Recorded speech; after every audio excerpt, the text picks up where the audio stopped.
ഞാനിന്ന് സംസാരിക്കാൻ പോകുന്ന വിഷയം വേനൽക്കാല ആരോഗ്യ സംരക്ഷണത്തെക്കുറിച്ചാണ്.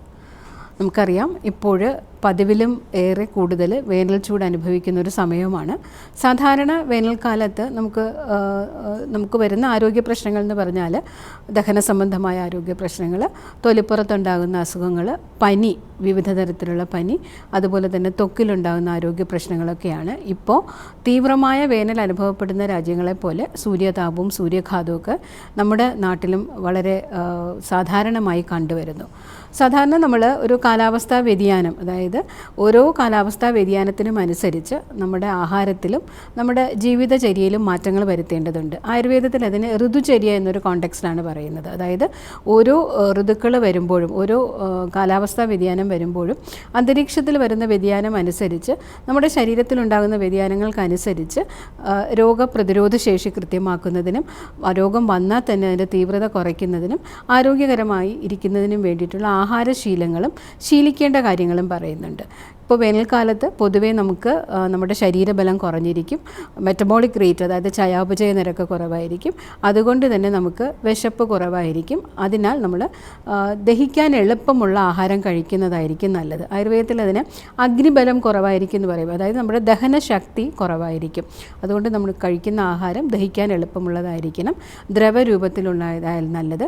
ഇതുപോലെ ആഹാരത്തിൽ നമ്മൾ ഉപയോഗിക്കുന്ന വസ്ത്രം, അതുപോലെ നമ്മുടെ ഉറക്കശീലം, അതുപോലെ തന്നെ നമ്മുടെ മറ്റു ശീലങ്ങൾ, അതായത് പുറത്തേക്ക് ഇറങ്ങുമ്പോൾ ശ്രദ്ധിക്കേണ്ട ശീലങ്ങൾ, വെള്ളം കുടിക്കേണ്ടത് എങ്ങനെയാണ്, ഇങ്ങനെയൊക്കെ വേനൽക്കാലത്ത് ചെറിയ ചെറിയ ശ്രദ്ധ ചെലുത്തിയാൽ സാധാരണ വേനൽക്കാലത്തുണ്ടാകുന്ന രോഗങ്ങളിൽ നിന്ന് നമുക്ക് രക്ഷ നേടാം.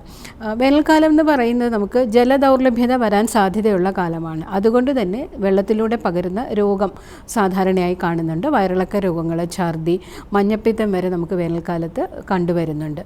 അതുപോലെ തന്നെ നമ്മുടെ തൊലിപ്പുറത്തെ രോഗങ്ങൾ, അതായത് കാലാവസ്ഥാ വ്യതിയാനം ഏറ്റവും അധികം ബാധിക്കുന്ന നമ്മുടെ ശരീരഭാഗമാണ് ത്വക്കെന്ന് പറയുന്നത്. നമ്മുടെ അന്തരീക്ഷവുമായിട്ട് ഏറ്റവും അധികം എക്സ്പോസ്ഡ് ആയിട്ടുള്ള ഭാഗമാണ് ത്വക്ക്. തൊലിപ്പുറത്തുണ്ടാകുന്ന ചെറിയ ചെറിയ, അതായത് വേനൽ കുരുക്കൾ, പൂന്തൽ, ഫംഗൽ ഇൻഫെക്ഷൻ, ബാക്ടീരിയൽ ഇൻഫെക്ഷൻ, ചില രോഗങ്ങൾ, അതായത് എക്സിമ അല്ലെങ്കിൽ ഡെർമറ്റൈറ്റിസ് പോലുള്ള കണ്ടീഷൻ ഉള്ളവർക്ക് ഈ സമയത്ത് വേനൽ ചൂട് കൊണ്ടും അതുപോലെ തന്നെ വിയർപ്പ് അധികം നിൽക്കുന്നത് കൊണ്ടും മറ്റ് രോഗാണുക്കളുടെ ഇൻഫെക്ഷൻ വരാൻ സാധ്യതയുള്ളത് കൊണ്ടും അത്തരം രോഗവും കൂടാൻ സാധ്യതയുണ്ട്.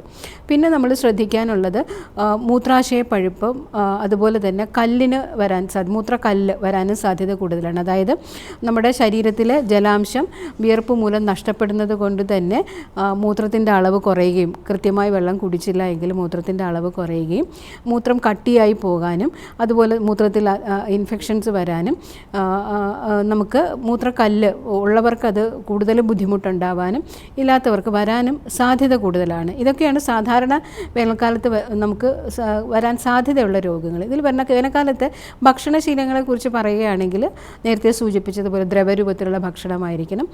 പഴവും പച്ചക്കറിയും ധാരാളം ഉൾപ്പെടുത്തുക. പച്ചക്കറി തന്നെ ജലാംശം കൂടുതലുള്ള പച്ചക്കറി, വെള്ളരി, തക്കാളി, പാവയ്ക്ക, പടവലം പോലുള്ള പച്ചക്കറികൾ നമ്മുടെ ആഹാരത്തിൽ ഉൾപ്പെടുത്തുക. പിന്നീട് ശ്രദ്ധിക്കാനത് വെള്ളം കുടിയുടെ അളവാണ്. ഓരോ 25 കിലോ ഭാരത്തിനും ഓരോ ലിറ്റർ എന്ന കണക്കിന് വേണം നമ്മൾ വെള്ളം കുടിക്കേണ്ടത്. ദാഹിച്ചാൽ മാത്രം വെള്ളം കുടിക്കുന്ന ശീലമല്ല വേണ്ടത്.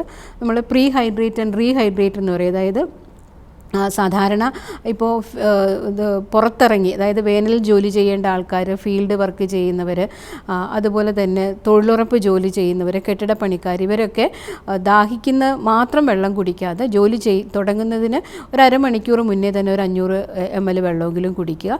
പിന്നെ ഓരോ സമയത്തും, അതായത് ദാഹം അനുഭവപ്പെടുമ്പോഴൊക്കെ വെള്ളം കുടിയുടെ അളവ് കൂട്ടുക. കുടിക്കുന്ന വെള്ളം കോള, ആൽക്കഹോളിക് ഡ്രിങ്ക് ഉള്ളത് ഒഴിവാക്കാൻ ശ്രദ്ധിക്കുക. ഇതൊക്കെ പൊതുവെ ഡീഹൈഡ്രേഷൻ, അതായത് നമ്മുടെ ശരീരത്തിന് നിർജ്ജലീകരണം ഉണ്ടാക്കാൻ സാധ്യതയുള്ള ഡ്രിങ്ക്സ് ആണ്. അപ്പോൾ അതൊക്കെ ഒഴിവാക്കുക. നമ്മുടെ നാട്ടിൽ ഈ സമയത്ത് ലഭ്യമായ പഴവർഗ്ഗങ്ങൾ ആഹാരത്തിൽ ഉൾപ്പെടുത്തുക. അല്ലാതെ എക്സോട്ടിക്, അതായത് നമ്മൾ കടൽ കടന്ന് വന്ന പഴങ്ങൾ തന്നെ കഴിക്കണമെന്നില്ല. നാട്ടിൽ സുലഭമായിട്ടുള്ള പഴങ്ങൾ, അതായത് ഓരോ കാലാവസ്ഥയിലും വളരുന്ന പഴവർഗ്ഗങ്ങൾ നമ്മുടെ ഭക്ഷണത്തിൻ്റെ ശീലമാക്കുക. ഫ്രൂട്ട് ജ്യൂസസിനെക്കാളും അങ്ങനെ തന്നെ പഴം കഴിക്കുന്നതായിരിക്കും നല്ലത്. കാരണം ഫ്രൂട്ട് ജ്യൂസസ് ആകുമ്പോൾ നമ്മൾ കൂടുതൽ പഞ്ചസാര അല്ലെങ്കിൽ ഷുഗർ ആഡ് ചെയ്യാൻ സാധ്യതയുണ്ട്. ദഹിക്കാൻ എളുപ്പമുള്ള ഭക്ഷണം മാംസാഹാരം കഴിവതും കുറയ്ക്കുന്നതായിരിക്കും നല്ലത്. മാംസാഹാരം ശീലമുള്ളവർ നന്നായി വേവിച്ചുപയോഗിക്കുക.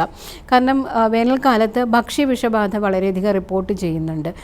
പലപ്പോഴും ഭക്ഷ്യവിഷബാധ വരുന്നത് നന്നായി വേവിക്കാത്ത മാംസാഹാരം കഴിക്കുന്നത് കൊണ്ടാണ്. മുട്ടയായാലും നന്നായി വേവിച്ച് കഴിക്കുക. ഇപ്പോൾ നമ്മുടെ മാറിയ ജീവിതശൈലി മൂലം വന്ന ഫാസ്റ്റ് ഫുഡ് സംസ്കാരത്തിൽ നമുക്ക് ലഭ്യമായിട്ടുള്ള പലതരം മോഡിഫൈഡ് ആയിട്ടുള്ള മാംസാഹാരം അവയൊക്കെ തന്നെ വളരെ ദീർഘനാൾ സ്റ്റോർ ചെയ്യുന്നതായിരിക്കും. നന്നായി പാകം ചെയ്യണമെന്ന് നിർബന്ധമില്ല.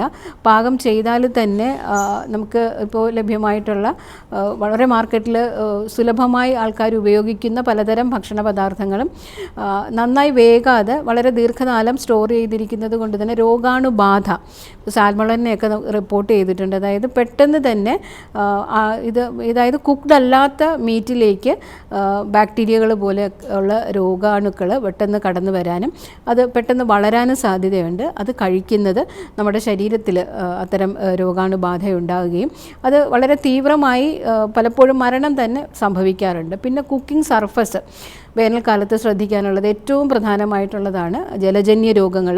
അതുപോലെ തന്നെ മലിനമായ ഭക്ഷണത്തിൽ നിന്നുമൊക്കെ നമുക്ക് രോഗം വരാൻ സാധ്യതയുണ്ട്. യാത്രകൾ പോകുന്നവർ നമുക്ക് സ്ട്രീറ്റ് വെൻഡേഴ്സിൽ നിന്ന് ലഭ്യമായിട്ടുള്ള ജ്യൂസ് കുടിക്കുമ്പോൾ ആ കുടിക്കുന്ന വെള്ളത്തിൻ്റെ ശുദ്ധത നമ്മൾ ഉറപ്പ് വരുത്തേണ്ടതാണ്. തിളപ്പിച്ചാറിയ വെള്ളം തന്നെ കുടിക്കാൻ ശ്രദ്ധിക്കുക. തിളപ്പിച്ചാറിയ വെള്ളം 15 മുതൽ 20 മിനിറ്റെങ്കിലും തിളച്ചാൽ മാത്രമേ രോഗാണു വിമുക്തമാവുകയുള്ളൂ. ഐസ് ഇട്ട് നമ്മൾ ജ്യൂസ് കുടിക്കുക. ഫ്രീസറിലുള്ള ഐസ് ഒക്കെ അതിൻ്റെ ഹൈജീൻ, അതായത് ശരിയായിട്ടുള്ള എഡിബിൾ ആയിട്ടുള്ള പാരാമീറ്റേഴ്സ് കീപ്പ് ചെയ്തിട്ടല്ലാത്ത ഐസ് കൊണ്ട് നമ്മൾ സൂക്ഷിക്കുന്ന ഭക്ഷണ പദാർത്ഥങ്ങളും അതുപോലെ തണുപ്പിക്കാൻ വേണ്ടി ഉപയോഗിക്കുന്ന ഐസും ഒക്കെ പെട്ടെന്ന് രോഗബാധ വരാൻ സാധ്യതയുണ്ട്. അതായത് ഈ ആഹാര രീതിയിലും നമ്മൾ കുടിക്കുന്ന വെള്ളത്തിൻ്റെ രീതിയിലും അതുപോലെ തന്നെ വസ്ത്രധാരണത്തിലും നേർത്ത പരുത്തി തുണി ഉപയോഗിക്കുക. ഫീൽഡ് ജോലി ചെയ്യുന്നവരാണെങ്കിൽ ഫുൾ സ്ലീവ്സ്, അതായത് മൃദുവായ ഫുൾ സ്ലീവ്സ് ഉപയോഗിക്കേണ്ടതാണ്. ആരോഗ്യ വകുപ്പ് നിർദ്ദേശിക്കുന്ന സമയത്ത് തീവ്രമായ ചൂടുള്ള സമയമാണെങ്കിൽ രാവിലെ 11 മുതൽ ഒരു 4 മണി വരെയൊക്കെ നമ്മൾ പുറത്തുള്ള ജോലിയിൽ നിന്നും ഒഴിവാക്കേണ്ടതാണ്. കൃത്യമായ വെള്ളം, ശുചിത്വശീലങ്ങൾ, ഭക്ഷണത്തിൽ വരുത്തേണ്ട മാറ്റം, അതുപോലെ തന്നെ ആരോഗ്യകരമായ ഉറക്കം ഇവയൊക്കെ ശീലിക്കുകയാണെങ്കിൽ നമുക്ക് വേനൽക്കാലത്ത് വരുന്ന ഒരു പരിധിവരെ രോഗവിമുക്തി നിന്നും രക്ഷ നേടാവുന്നതാണ്.